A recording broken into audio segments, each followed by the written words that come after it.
I'm Lieutenant Davis. And I'm Lieutenant McClung. And today we're going to talk to you about how your public safety officers are preparing for school violence and active shooters.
Up until just a few years ago, law enforcement, fire, and EMS did not train together at all. We were three separate entities charged with doing three separate things.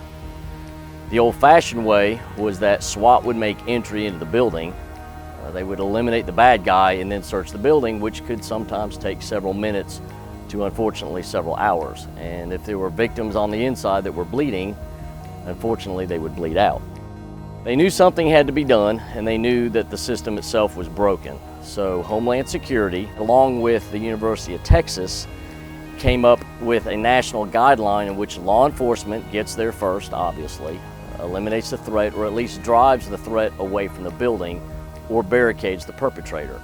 At that point, we now are able to get fire rescue inside that building quicker. We triage the patients, we figure out which victims need to go first. We then get EMS involved, and EMS either transports the victim via ground or via helicopter to the hospital. The point of the training today was to get the law enforcement officers, the firefighters, and the EMTs to work together in a more efficient manner. See, cops are really good at going and stopping the bad guy.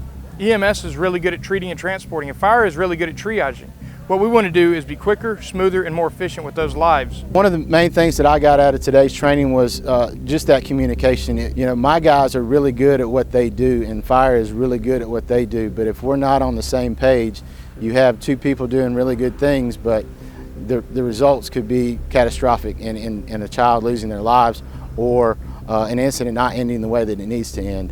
So opening those lines of communication, whether it is through the radio or just tabletop exercises, to find out what do you guys need, how do you guys want us to respond, would be super important.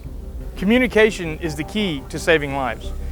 If we have the shooter down in the building and we have a secure area for firefighters and EMS to save lives, but nobody outside knows that, then we have children that are bleeding out and people that are dying because we have not getting that message outside in that communication. So in today's training, it's more advanced than it used to be in the past. Therefore, where officers and law enforcement is able to go in and find the shooter, clear a hallway where fire and EMS can go in and assess the situation while there's still maybe an active shooter inside the school, inside the building. We're light years ahead of where we used to be. Used to, the training was focused on go in, find the shooter, stop the shooter. Our officers are trained well beyond that now. Now we're actually focusing on the command level and how they communicate, that communication element we were just talking about. And speaking on communication, how did that actually work out when y'all did unified command between the different agencies? Well, in the beginning it was tough for police because police aren't really good at unified command. However, the firefighters taught us how to do it real well, and we're getting much better at it. So tell me, what's the importance of diversity of training? Diversity of training is real important. And what that means is Monroe Police Department's not just training in a vacuum, where they're just training themselves.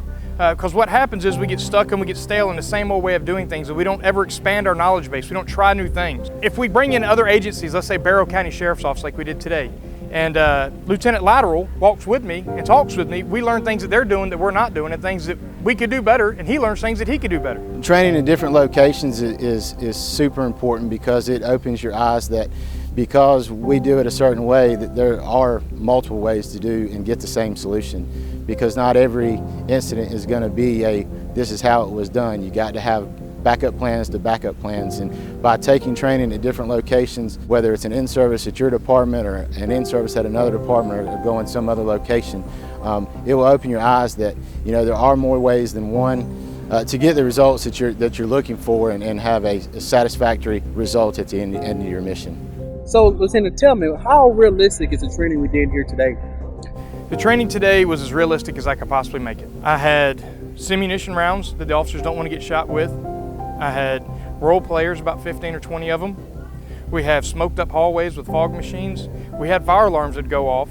We had poor radio communications inside the building, and we had people working together that never worked together before.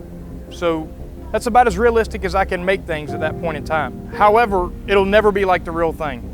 So realism in training is super important because it allows that officer to kind of feel what an incident might be like, and it allows that officer to realize how they're going to feel, how they're going to react, what do I need to do, what do I need to overcome. But there's no true way of making that happen in training. We can train with everything that's out there, and until that person's in that situation, they don't know. And we train so that the officer knows how they're going to react in a situation should they find themselves in that.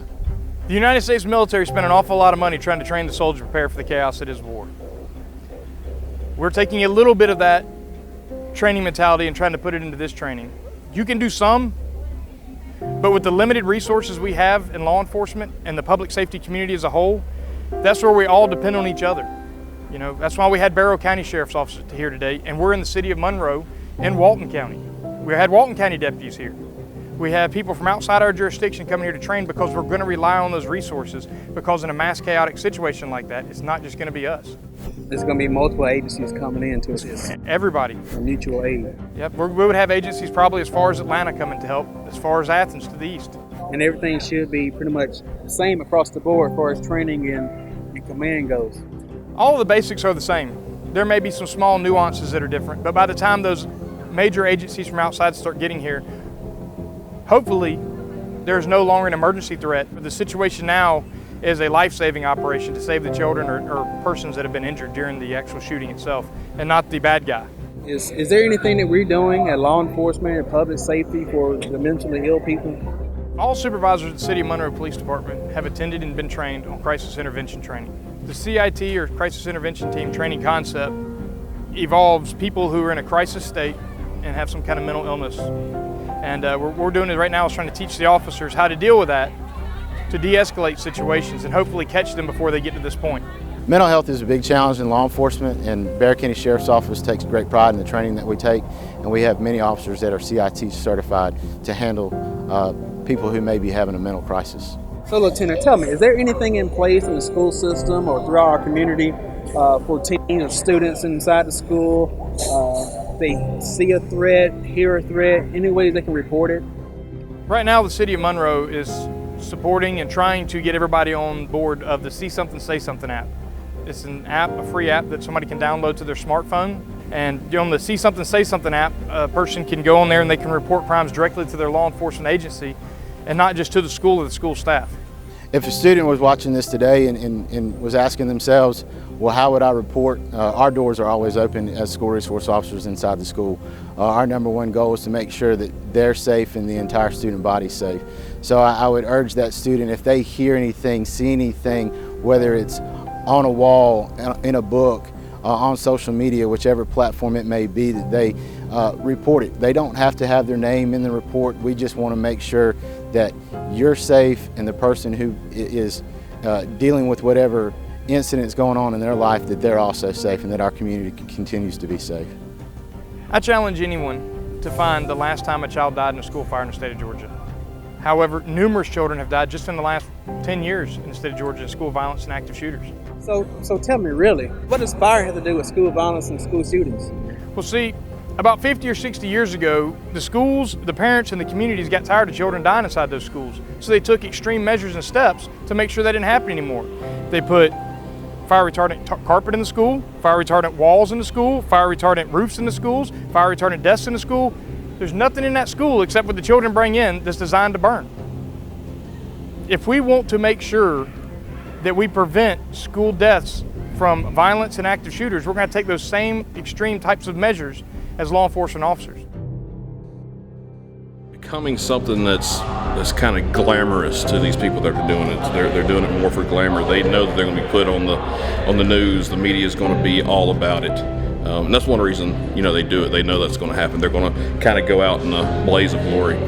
So us hitting the situation head on is key for us to, one, put a sense of stability with the parents of these kids that are at the schools. If they know that our training is stable and ongoing, that sense of relief is going to come to them. I know we've had some Barrow County Sheriff's deputies here today. With my kids being in Barrow County schools, that helps me as a parent know that, hey, I know what kind of training their SROs have. So that gives me a sense of relief. While I'm here in Monroe working, I know that my kids are going to be taken care of, in other schools and other counties.